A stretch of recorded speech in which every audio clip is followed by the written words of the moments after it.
मेरा सवाल ये है कि इंसान को अल्लाह ताला से मज़बूत ताल्लुक़ कायम करने के लिए क्या करना चाहिए?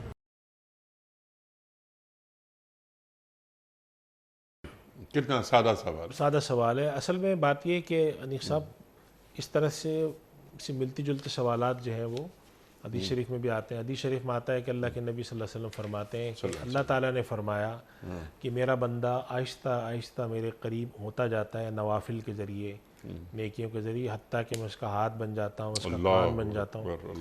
तो इससे हमें ये समझ में आता है कि अल्लाह के रास्ते में नेकियां करना, चाहे वो सदक़े की शक्ल में हो, इबादत की शक्ल में हो, दूसरों को माफ़ करने की शक्ल में हो, तलक़ीन की शक्ल में हो, खैर पर चलने की शक्ल में हो, इससे इंसान अल्लाह के करीब होता है।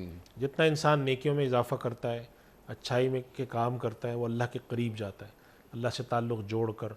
और हदीस शरीफ में और कुरान में जो अल्फाज आते हैं वो आते हैं कि जैसे हदीस शरीफ में आता है कि अगर कोई शख्स रमज़ान में रोज़ा रखे और रमज़ान में क़याम करे ईमानन व एहतिसाबन, ईमान की रखते हुए और एहतिसाबन, एहतिसाबन का तर्जुमा हमारे यहाँ उलमा करते हैं इस उम्मीद पर करता हो ये काम कि अल्लाह उसको अजर देगा। ठीक। यानी अमल करते वक्त दिल में मुस्ताज़र हो कि परवरदिगार मैं ये तेरे लिए कर रहा हूँ, तो इंसान इससे अल्लाह के करीब होता है।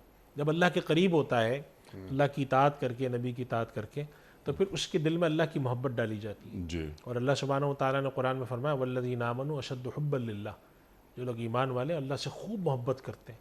जब अल्लाह से मोहब्बत बढ़ती है तो अल्लाह के करीब होता है। तो इस तरीके से अल्लाह के करीब जाना चाहिए।